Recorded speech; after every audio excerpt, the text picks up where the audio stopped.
Volvemos a Mesa de Testigo para hablar con Eduardo Tonioli, diputado nacional por Unión por la Patria, referente también del movimiento evita, sobre lo que dejó esta sesión fallida por la ley ómnibus, también el escenario político nacional. También vamos a hablar algo de la provincia. Eduardo, ¿cómo estás? ¿Cómo va? Gracias por la invitación, siempre es un gusto. Igualmente. Bueno, empecemos por lo que dejó la ley ómnibus, toda esa sesión que se terminó levantando. Vos sos una persona futbolera. Futbolísticamente, ¿qué significó esa sesión? Bueno, tiraron la pelota afuera, ¿no? Me parece que fue la crónica de un fracaso anunciado. Es una ley.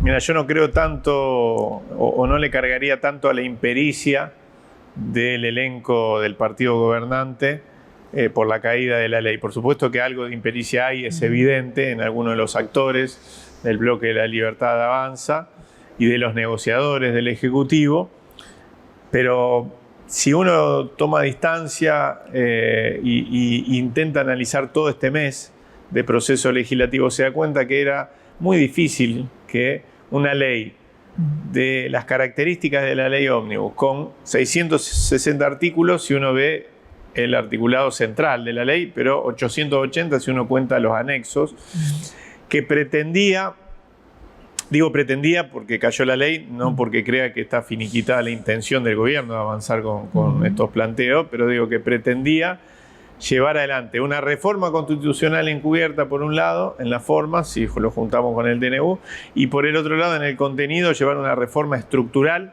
radical, como ha habido pocas en la historia de la Argentina, que pretendía volver a la Argentina básicamente al siglo XIX, no lo digo yo, lo dicen los fundamentos de la ley, lo dice el mismo Javier Milei, que obtuvo un rechazo muy potente por parte de una parte importante de la sociedad. Esto es sin desconocer que Javier Milei llegó con un número importante de votos a la presidencia, pero hubo un rechazo un 24 de enero, a pocos días de iniciada una gestión, en plena parate estival, con no solo la Plaza del Congreso, las inmediaciones, la Avenida de Mayo llena, sino con cientos de plazas en todo el país llenas de trabajadores protestando y de sectores de la cultura, de la educación, de la salud, etcétera. Me parece que de una manera u otra todo ese caldo de cultivo que se generó iba a impactar finalmente en el Palacio. Es decir, lo de la calle, que de alguna manera fue entrando en el debate en comisiones con la participación de un montón de organizaciones. Mira, nosotros hicimos un punteo. El 85% de los oradores en el trabajo en comisión, de los oradores de la sociedad civil, tuvo una mirada crítica con la ley, con una parte o con la ley integralmente. Y nosotros habíamos invitado solo el 30% de esas organizaciones, ¿no? Digo, de alguna manera u otra empezó un desgaste ahí que eclosionó en el tratamiento en particular, donde había artículos donde todos decían acompañar, muchos sectores de la política decían acompañar porque todavía tienen algún tipo de prevención porque su electorado posiblemente haya votado a Javier Milei en el balotaje, pero que por otra parte no querían realmente terminar de acompañar y terminaron sacándole el banquito a esos artículos, a esos incisos, ¿no? ¿Te parece que el peronismo puede cantar su primera victoria post-balotaje? Yo creo que más que una victoria del peronismo es una derrota del oficialismo, ¿no? No está claro que eso lo acumule a alguien, algún sector de la política, porque hay una, a ver, vamos, Javier Milei gana porque hay un fuerte rechazo a la política en general y al peronismo en particular. En un balotaje no se elige, se suele decir que se opta. Y tengo para mí que muchos más que optar por Javier Milei, sobre todo de su electorado nuevo, el que aparece en el balotaje, optó en contra de Sergio Massa, del peronismo, del Frente de Todos, de Unión por la Patria, como quiera llamársele, ¿no? Entonces me parece que no necesariamente esto lo acumula positivamente un sector político o el peronismo en particular. Sí creo que es una derrota del oficialismo que, por más que Milei después aparezca como haciéndose el canchero, diciendo, bueno, esto lo hice para desnudar a la casta, en este juego que él hace por las redes, o poniendo me gusta a alguno que dice eso, etc. La verdad es que quería llevarse las potestades delegadas, la posibilidad de legislar sin necesidad del Congreso de la Nación. Quería llevarse las privatizaciones porque ahí hay un negocio importantísimo del que están atrás mucho de sus sus laderos, quería llevarse la posibilidad de liquidar el Fondo de Garantía de Sustentabilidad y tuvo un freno. ¿Quiere decir esto que va a parar con esos intentos? No. Quiere decir que va a tener que buscar otro formato, ¿no? Quizás sea el DNU, no lo sé, pero también hoy lo pone en una situación difícil a su primer DNU, porque esto demuestra que de alguna manera se desangeló, ¿no? Y demuestra que es falible, ¿no? ¿Te parece que este es el momento para tanto diputados como el Senado, esa mayoría defensiva o esa convergencia que se dio en el rechazo a la ley, bueno, acelere para voltear el DNU en las dos cámaras? Yo creo que abre un escenario donde esto es más factible que hace un mes o que hace 15 días. Y abre un escenario donde también la justicia va a tomar nota de eso, ¿no? La justicia es una gran leedora de estado tiene el olfato desarrollado de la política, de la sociedad, etcétera, ¿no?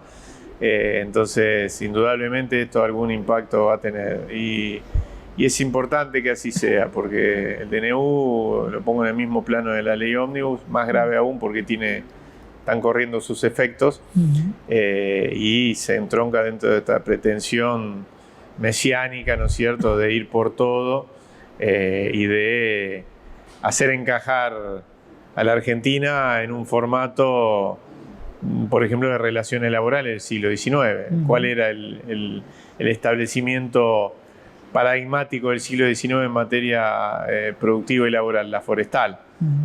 Hoy la Argentina no soporta eso, ¿no? Por más que haya grandes sectores de la sociedad que crean necesario que haya una reforma laboral, por ejemplo, incluso en algo en lo que puedo coincidir, por supuesto que con un sentido totalmente inverso al que propone Javier Milei, pero digo, creo que tenemos que discutir una reforma laboral en la medida que la mitad de la población económicamente activa está está por afuera de cualquier sistema de seguridad social. Son son ese y otros tantos temas cuyo título nos moviliza para decir, bueno, sí, discutamos esto, pero la forma en la que se quiere resolver es en desmedro fundamentalmente de la mayoría de los argentinos y sobre todo de los que trabajan, los que producen, los que estudian, los que están ligados al mercado interno, etc. Eso último que decías me interesa porque en estos 4 años pasados del Frente de Todos hubo como determinadas discusiones, reformas que no se dieron y ahora se quieren dar de una forma mucho más brutal y demás. Es difícil desarrollarlo en poco tiempo que tenemos en televisión, pero en términos de títulos, lo que decía la reforma laboral, ¿por dónde te parece que tendría que ir una reforma laboral progresiva o que dé cuenta del nuevo mundo del trabajo? Para mí hay 2 temas importantes a tener en cuenta. A ver, cuando el gran capital te plantea las dificultades que tiene para contratar y descontratar, etcétera, bueno, llévate la mano a la billetera porque te están queriendo chorear, ¿no? Entonces la reforma del peronismo no tiene que ir por ahí. Cuando una pyme te plantea las enormes dificultades que se le genera sostener trabajadores en blanco y que te asume de alguna manera que eso lo lleva a contratar en la informalidad o a no contratar, bueno, ahí tenés que tomar nota y pensar de qué manera, sin joderle la vida al laburante, vos generar las condiciones para que esas pymes puedan hacerlo. Hay formas, se pensaron formas, se idearon alivios fiscales para eso, etcétera, pero indudablemente había que discutir y hay que discutir algo profundo. Y el otro tema es el gran tema que nosotros de nuestro espacio político venimos trabajando mucho, que es el de la informalidad y el de la economía popular, que no es exactamente lo mismo, que es de ese enorme contingente humano, de alguna manera, la mitad de la población económicamente activa que trabaja en la informalidad, no porque esté bajo una relación de dependencia encubierta, no porque esté, como se suele decir, si me escucho un abogado laboralista me mata, que eso es negreado, no porque esté negreado, no porque haya una relación de dependencia encubierta, sino porque no tiene patrón. El fenómeno de los trabajadores sin patrón, ¿no? Que lo hay trabajadores pobres en esa situación, pero hay trabajadores con altos ingresos, pero que en la pandemia tuvieron que recurrir al Estado porque esos altos ingresos no están bajo ningún sistema de seguridad social, sino que están en un grado importante de informalidad. Todo ese mundo económico, ahí había que abordar una reforma laboral. Hubo un intento durante el gobierno de Alberto Fernández, impulsado por los movimientos sociales, que no podemos llamar reforma laboral, pero sí una primera entrada al tema, que fue el monotributo productivo, que fue una iniciativa que naufragó en el Congreso de la Nación porque no le interesó a la oposición, pero tampoco le interesó a la mayoría del oficialismo. Un puente de inclusión fiscal para millones de trabajadores que son los que durante la pandemia fueron por el IFE. Y que a través de ese mecanismo podrían haber empezado a incorporarse a determinado grado de formalidad, tener un papel, ya no un recibo de sueldo, pero sí un reconocimiento de que es un trabajador, y que a través de ese papel pueda acceder, por ejemplo, a un plan de vivienda, pueda acceder a comprar algo en cuotas, que de otra manera no puede hacerlo, pueda acceder a convertir eso en una garantía propietaria. ¿Se entiende hacia dónde voy? Bueno, evidentemente una parte importante de la política, incluso de nuestro frente, del peronismo, cuando piensa en términos de trabajadores, le habla exclusivamente a la otra mitad de la población económicamente activa. Entonces le habla, o le hablábamos, me hago cargo, frente a la eclosión de figuras como Javier Milei o del PRO, bueno, ojo que vas a perder el aguinaldo, las vacaciones pagas, etcétera, a gente que no tenía ni aguinaldo, ni vacaciones pagas, ni un recibo de sueldo, etcétera.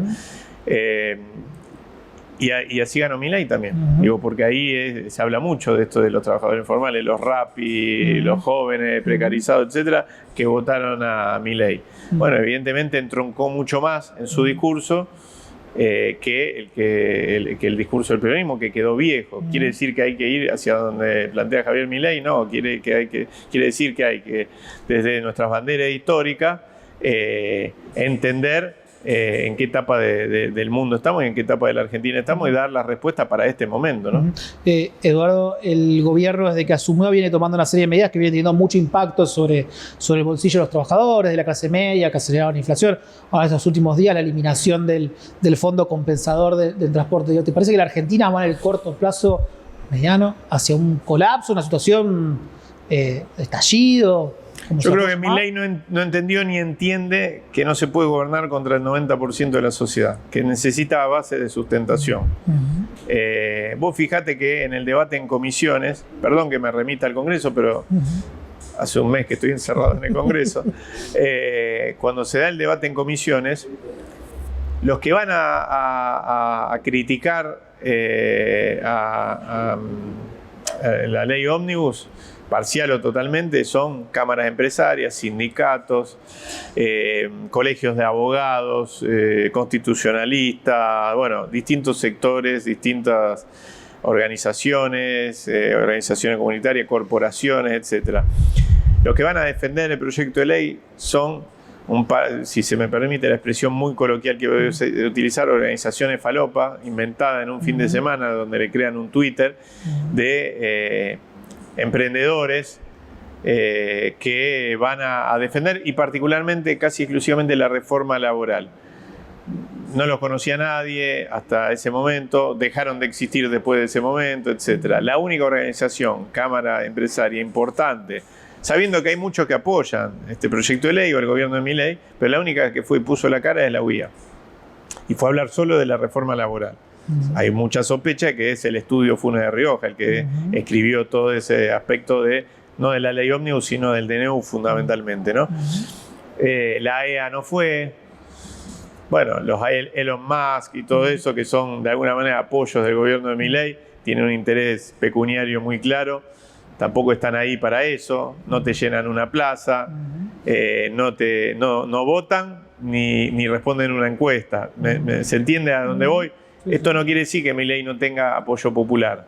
Milei seguramente todavía está en su etapa de luna de miel, pero vos no podés gobernar sistemáticamente contra incluso tu propio electorado. Porque yo estuve el día que asumió Javier Milei y me crucé a la plaza, un poco impunemente porque no me conoce nadie en Buenos Aires, entonces fui a ver. Hacer trabajo de campo. Hacer trabajo de campo, ahí ya me puse en politólogo, ¿no?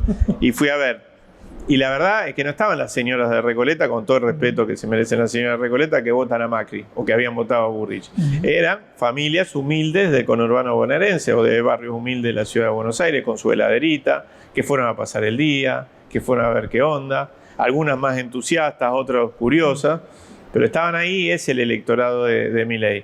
¿Qué le puede estar pasando por la cabeza a esa persona que ahora tiene que pagar 3 veces más de boleto de colectivo. O la luz, o el agua, o el gas.